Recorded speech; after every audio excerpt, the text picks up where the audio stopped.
welcome to WXPO News at 9 on this Saturday morning, October 7th.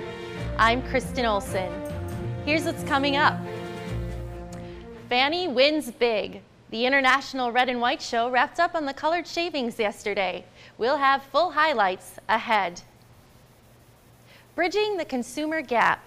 We'll hear from a trade show exhibitor who is using technology to share with consumers how food is grown and raised. And as the 51st World Dairy Expo wraps up, we'll break it down by the numbers and share the scope of this year's event.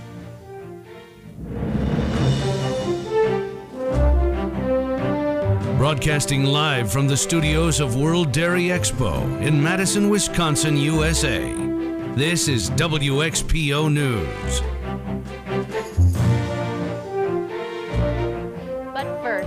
Meadow Green Abso Fanny Red is taking home the $1,000 Utter Comfort Grand Champion Award after being tapped as the Grand Champion female of the International Red and White Show yesterday on the colored shavings.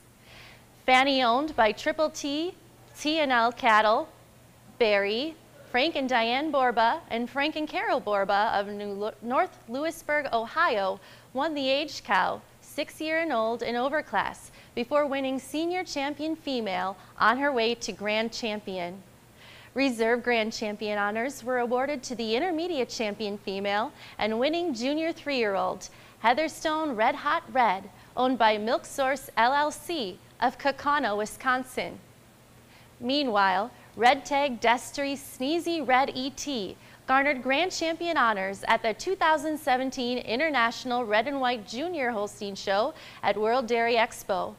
Sneezy Red, exhibited by Chase Savage of Union Bridge, Maryland, was first selected as the winning 4-year-old cow and then Senior Champion Female before being named Grand Champion of the Junior Show. She and Savage also received the $500 Utter Comfort Grand Champion Cash Award and the Lillian and Keith King and Jim King Grand Champion Junior Show Award for this achievement. Milk Source DTY Tammy Red ET received Reserve Grand Champion after winning her 5-year-old cow class and Reserve Senior Champion. Tammy, exhibited by Grady and Lane Wendorf of Exonia, Wisconsin, took home the Lillian and Keith King and Jim King Reserve Grand Champion Junior Show Award. Official Judge Chad Ryan of Fond du Lac and Associate Judge Brian Kelroy of DeForest, both in Wisconsin, placed 262 entries in the show. Rosedale caught more than a glimpse in the show ring yesterday for Official Judge Adam Little and Associate Judge Carl Phoenix during the International Holstein Show. Winning the Winter Yearling Heifer class, Catch a Glimpse, exhibited by Clark Valley Holsteins in Mount Elgin Dairy of Woodville, Ontario, was later named Junior Champion Female at the conclusion of the heifer portion of the show. Receiving Junior Champion honors was Milk Source Gladrum Asset, exhibited by Weeksdale Holsteins, Ricky Allen, Parabel Genetics, and High Caliber Holsteins of Pleasant Valley, Prince Edward Island, Canada. Following the naming of the Junior Champions, the World Classic 17 Holstein sale took over the show ring, bringing in a gross total of more than $2 million, a new record for the colored shavings.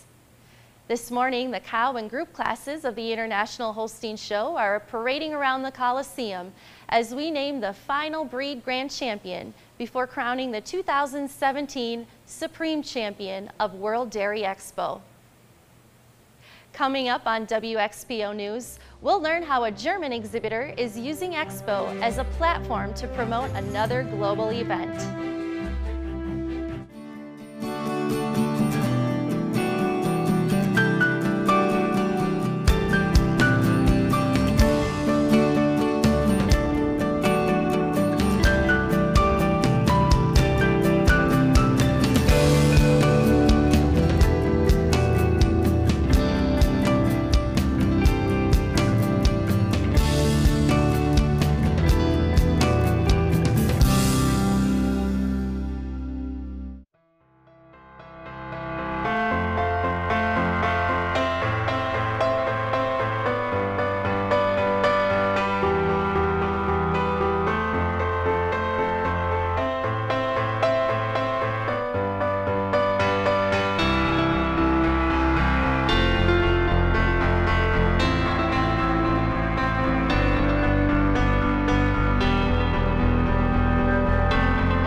The latest innovation is the Magellan Active Alley Flooring.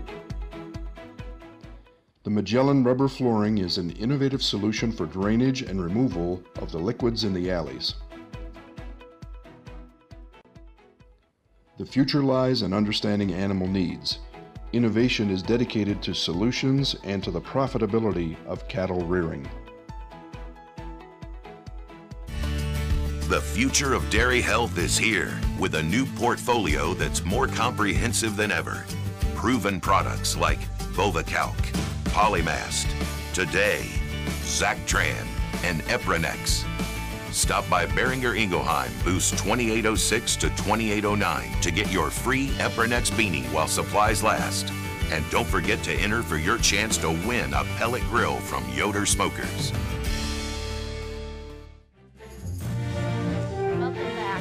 At the place where the global dairy industry meets, thousands of international guests from around the world come to Expo to exchange ideas and network, including more than 28 countries represented in the world-renowned World Dairy Expo trade show. Joining me right now is one of those exhibitors, Dieter Merbach with Eurotier. Dieter, thanks for joining us this morning. Thanks for inviting me to this interview. So if you could, before we talk a little bit more about Eurotier, share a little bit with our viewers your background with World Dairy Expo, including how long you've been attending. My company sent me about 8 years ago, first time, and we attend every other year to promote our show and to network and to meet people from all around the world here at this wonderful place.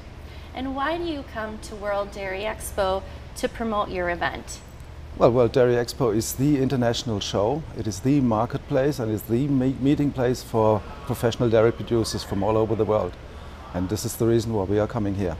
And your booth is located in the Coliseum. Can you share a little bit about what you're visiting with when people come through to speak with you at your booth? People from all over the world are coming and showing up and asking us about our show, about Eurotier, about the location, and what it's all about. We also meet customers that are there already exhibiting, but also people from abroad, dairy farmers, practical farmers who have been attending and telling us, okay, we will see you next year in Hanover, Germany. And we talk about the different countries represented here in Madison, Wisconsin for World Dairy Expo. What are the countries that you're seeing come to your booth to talk about Eurotier? Various countries from all continents, South America, North America, Canada, New Zealand, Oceania is showing up, as well as people from Asia. So it's very interesting and very exciting to meet these people here. Let's switch gears a little bit. You're from Germany. Share with us a little bit what Germany's dairy industry looks like right now. It's in a change now, as we have abolished the quota system in 2015. So people are no more, dairy farmers are no more obliged to pay money for producing. This has led to a change in the market. So we had a very poor market situation 1.5 years ago. It's increasing and it's improving now at the moment, but we have a loss of dairy farmers, of dairy entrepreneurs, of about 6% in the last year, which is more than double than average.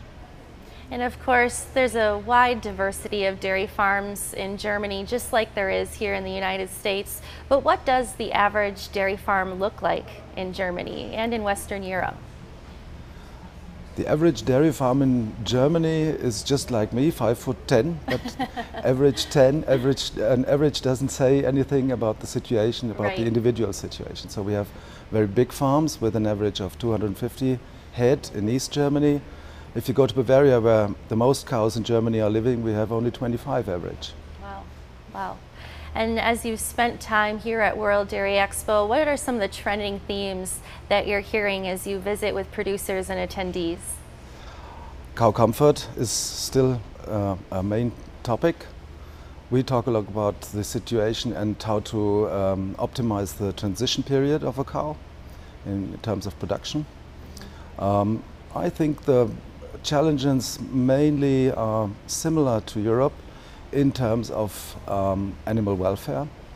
So good cows, top cows need top surroundings, a top environment to do what they have to do to produce milk. And finally, Dieter, before we let you go, what's one key message that you hope attendees take away when visiting Eurotier at World Dairy Expo? Networking is very important. Meeting other people, exchange ideas, and looking forward, and have a strategy in your enterprise. Well, wonderful. Thank you so much again for being here, and we hope you have a great Saturday here at World Dairy Expo. Thank you very much. Yes, safe travels home.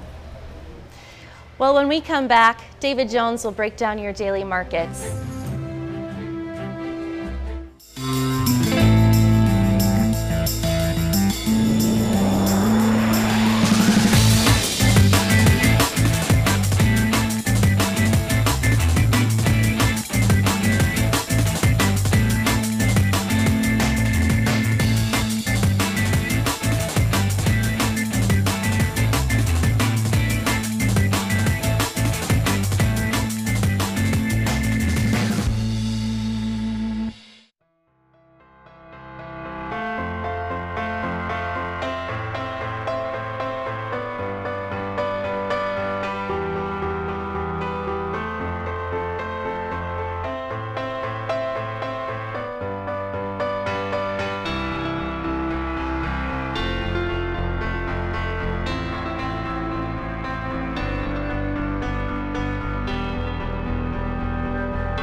The latest innovation is the Magellan Active Alley Flooring. The Magellan rubber flooring is an innovative solution for drainage and removal of the liquids in the alleys. The future lies in understanding animal needs. Innovation is dedicated to solutions and to the profitability of cattle rearing. The future of dairy health is here with a new portfolio that's more comprehensive than ever. Proven products like Volvacalc, Polymast, Today, Zactran, and Epronex. Stop by Beringer Ingelheim, booths 2806 to 2809 to get your free Epronex beanie while supplies last. And don't forget to enter for your chance to win a pellet grill from Yoder Smokers.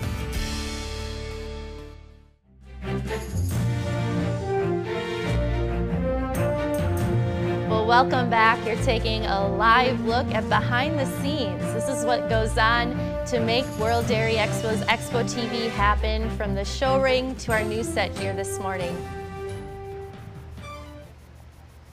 Well, it's time for this morning's market report coming from David Jones of Jones Farm Dairy in Stevenson, California. David, over to you. Thank you, Kristen. The demand for butter in the domestic market continues to be moderate to strong, while internationally, competitive prices have kept export interest fairly steady. The market is a little uncertain despite gaining a few cents this week. Butter prices have still slipped, but there are expectations of an increase in the near future. Friday's CME Group cash trading saw butter close at $2.34, up 2.5 cents from last Friday. The weekly average was $2.33 9/10. Right now, the cheese market, pizza-style cheese, cheese curds, and Swiss are moving well for producers across the country. Export demand for Western cheesemakers in particular has also increased. The conversation with cheese price continues to be that inventories are high.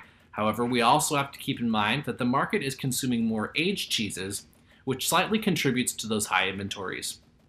At CME Group trading Friday, barrels closed at $1.74.5, up 5 1/4 cents from last Friday. Blocks closed at $1.76 per pound. Non-fat dry milk closed at 82.5 cents. The average this week was 82 7/10. Overall, the market had a good week, which coincides well with the World Dairy Expo. That's it for the market report. Back to you, Kristen. Thank you, David. As more people become removed from the farm, World Dairy Expo exhibitors are doing their part to help bridge technology and agriculture for consumers. With me to share more is Nancy Kavazanjian, representing the U.S. Farmers and Ranchers Alliance. Nancy, welcome to the show this morning. Thanks a lot, Kristen. So Nancy, share with us a little bit about USFRA's experience with World Dairy Expo and the kinds of things that you're doing here in 2017. Well, you know, we don't go to a lot of farm shows, so obviously World Dairy Expo is very important to us. We're here to show other farmers what we are doing to connect the consumer who doesn't know a lot about the farm to the farmer, and to keep the voice of the farmer and rancher in the important conversations that are happening around the world about food that sometimes we're excluded from. And share a bit about what you're doing here at the show as you're seeing visitors from all walks of life, all backgrounds, come to Madison. You bet. We're talking about two things. One is our smart farms, and the other is sustainability. So to us, smart farming is about using all the tools in the toolbox to make us better farmers. And it encompasses everybody who's a farmer. So it's not, you know, grass and pasture fed versus cows in a barn. It's not about organic versus non-organic. It's about using every tool and advanced technology. And we do that because we can't bring everybody to the farm. We're using virtual reality to give them tours of the farm. We're also talking about sustainability. That's a big buzzword right now with consumers. And for farmers, we need to be proud about what we are doing on the farm that makes us more sustainable. We actually have published the first ever sustainability report for agriculture. And it's great because it brings together dairy and cropping and sugar beets and pork and beef, all the commodities, cotton, to talk about and to show our metrics that show us how we are sustainable. So obviously World Dairy Expo sees primarily an agricultural audience. What are the sorts of initiatives you're taking to really connect with more urban audiences? Yeah, so we've taken our virtual reality tours to places like the Consumer Electronics Show, to the South Beach Wine and Food Festival. So the big headlines in Miami was that we brought pigs to South Beach.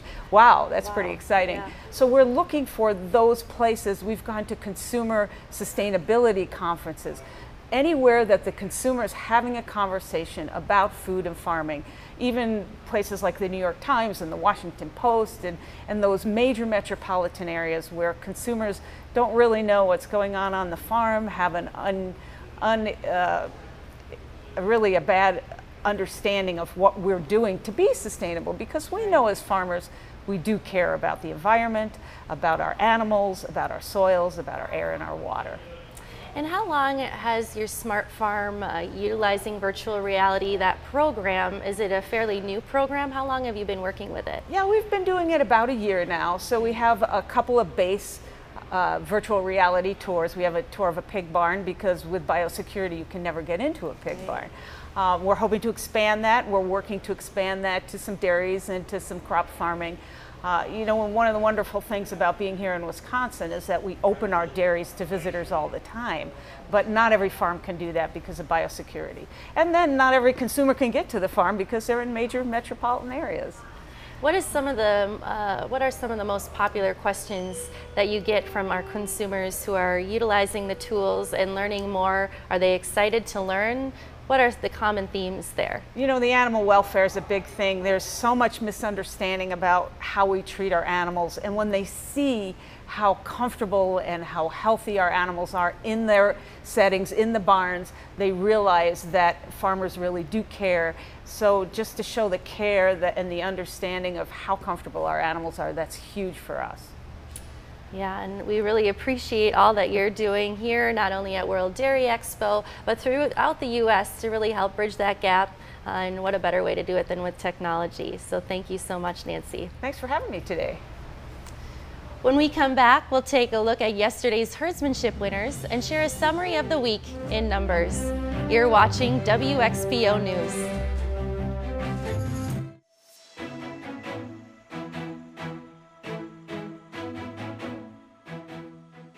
The latest innovation is the Magellan Active Alley Flooring.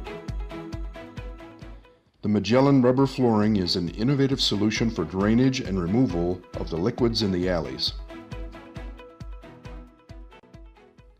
The future lies in understanding animal needs.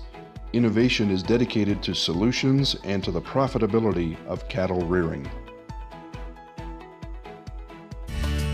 The future of dairy health is here with a new portfolio that's more comprehensive than ever. Proven products like Bovacalc, Polymast, Today, Zactran, and Epronex. Stop by Beringer Ingelheim, booths 2806 to 2809 to get your free Epronex beanie while supplies last. And don't forget to enter for your chance to win a pellet grill from Yoder Smokers.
Back, you're taking a look at a live view from the International Holstein Show taking place in the colored shavings this morning.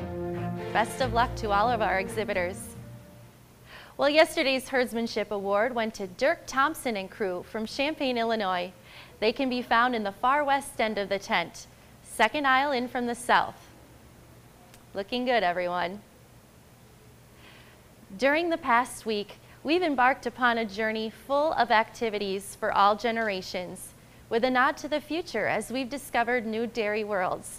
Indeed, the future of the dairy industry was well represented this week in Sunday's fitting contest, which drew in a record 24 participants. On Monday, 225 4-H, post-secondary and collegiate dairy judges from 24 states and one province in Canada made their way to Madison to judge on the aqua shavings, while 424 showmen, another record, competed Thursday evening in youth showmanship.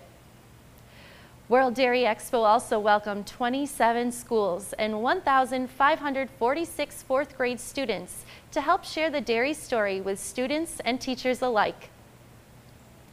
The future was represented in Expo's world-renowned trade show too, where attendees had the privilege of connecting with a record 884 participating companies from 28 countries. These companies offered a chance for attendees to navigate around the world and see the latest technologies and advancements available in the global dairy industry. In those 28 countries, there were 7 Canadian provinces and 42 U.S. states represented.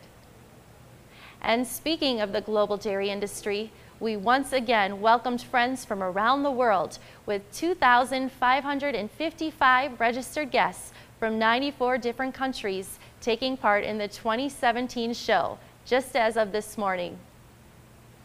This week, 2,348 of the finest dairy cattle in the world have anchored down in Madison.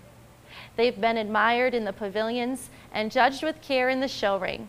And tonight, one of them will walk the colored shavings and be honored as the supreme champion of the 51st World Dairy Expo.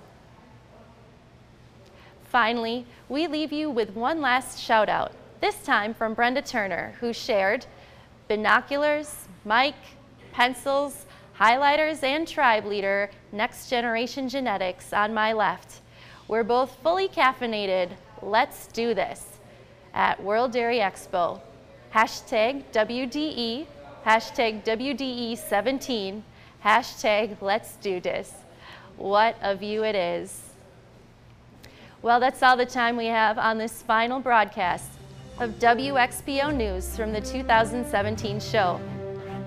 Thank you so much for tuning in, and we hope to see you next year for the New Frontier, October 2nd through the 6th, 2018, as we share more results, stories, and moments right here on Expo 360.